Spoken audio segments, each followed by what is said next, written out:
The word baptize in your English Bible is not a translation. It's a transliteration. Greek letters carried into English by sound, not by meaning. The actual Greek word is baptizo. In standard Greek lexicons, in secular Greek usage, in legal and literary texts from before and during the New Testament era, baptizo means one thing: to immerse, to dip, to plunge underwater. The 1611 KJV translators knew this. They chose not to translate the word. The reason has nothing to do with Greek and everything to do with the English Church's baptismal practice in 1611 and King James's direct instructions to the translators. To understand what baptizo means and why the translators refused to translate it, you have to walk the Greek lexical evidence, which is unambiguous, and then walk the 1604 royal instruction that bound the translators' hands. The standard Greek lexicons agree what baptizo means. BDAG, the foundational scholarly reference for New Testament Greek, defines it as to put or go underwater, or to immerse, dip, submerge. Louw-Nida, the semantic domain lexicon, defines it as to dip or immerse. Liddell Scott Jones, the standard lexicon of classical Greek beyond New Testament use, defines it as to dip, plunge, immerse. Secular Greek usage confirms the meaning. Polybius uses baptizo for sinking ships in the Punic Wars. Strabo uses it for being submerged in marsh water. Plutarch uses it for drowning. Greek textile manuals use it for dipping cloth and dye. The lexical meaning is not a religious invention. It's standard Greek vocabulary used in courts, shipping manifests, and textile commerce to mean immersion. The Greek language has distinct, well-attested words for sprinkling and pouring. Rontizo means to sprinkle. Keo means to pour. These words exist. They appear in the New Testament. 1 Peter 1:2. Elect according to the foreknowledge of God the Father, through sanctification of the Spirit, unto obedience and sprinkling of the blood of Jesus Christ. Hebrews 9:13, 19, 21, 10:22, 12:24 all use rontizo when sprinkling is meant. Keo appears in pouring contexts. The New Testament writers had distinct Greek words for sprinkling and pouring. They used those words when they meant sprinkling and pouring. For the practice of baptism, they did not use those words. They used baptizo. In a minute, I'll walk you through what King James personally instructed his translators about words like this, because the 1604 instruction is in the public historical record, and most Christians have never seen it. In 1604, King James personally issued 15 translation rules to the company of scholars he had commissioned to produce the English Bible that would bear his name. These rules are in the historical record.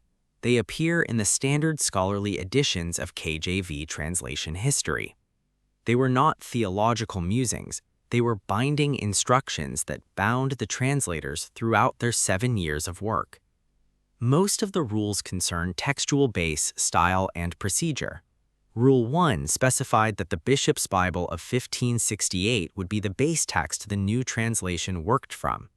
Rule 14 specified that marginal notes were to be used only for Hebrew or Greek difficulty, not for theological commentary or doctrinal alternatives. But Rule 3 is the one that mattered for the word baptizo. Let me read verbatim. The old ecclesiastical words to be kept, viz. As the word church not to be translated congregation, etc.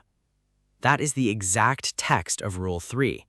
The word ecclesiastical means of the church, referring to church practice and traditional terminology.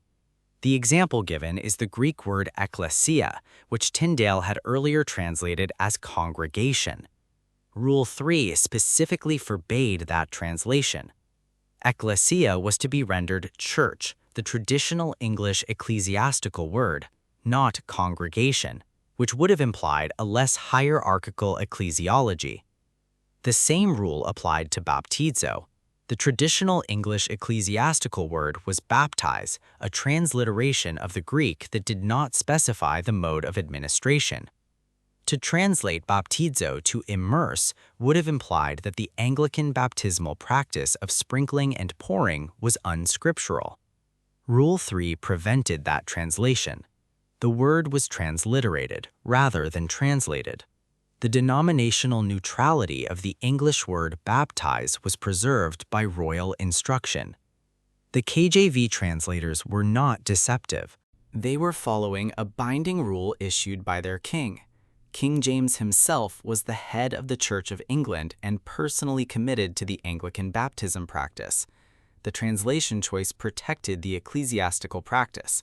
That is what Rule 3 was designed to do. Here is what happened next.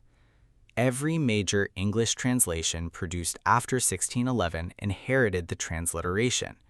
The NIV transliterates, the ESV transliterates, the NLT transliterates, the NRSV transliterates, the CSB transliterates, the NASB transliterates. None of these translations were bound by King James's Rule 3. They could have translated baptizo as immerse if they had chosen to. They did not. The English religious vocabulary had been settled for 4 centuries. Baptizo was now an English word with its own meaning, even though that meaning was no longer connected to the Greek lexical evidence. What this evidence does not settle. The theological case for paedobaptism, infant baptism, does not rest on the meaning of baptizo alone. It rests on covenant continuity, household inclusion, the analogy to circumcision, and patristic witness. Each of these arguments stands or falls on its own merits, independent of the Greek lexical evidence about the word baptizo. The lexical evidence settles the meaning of baptizo. It does not settle the entire baptismal theology of every Christian tradition. Different traditions argue for their baptism practice on different grounds.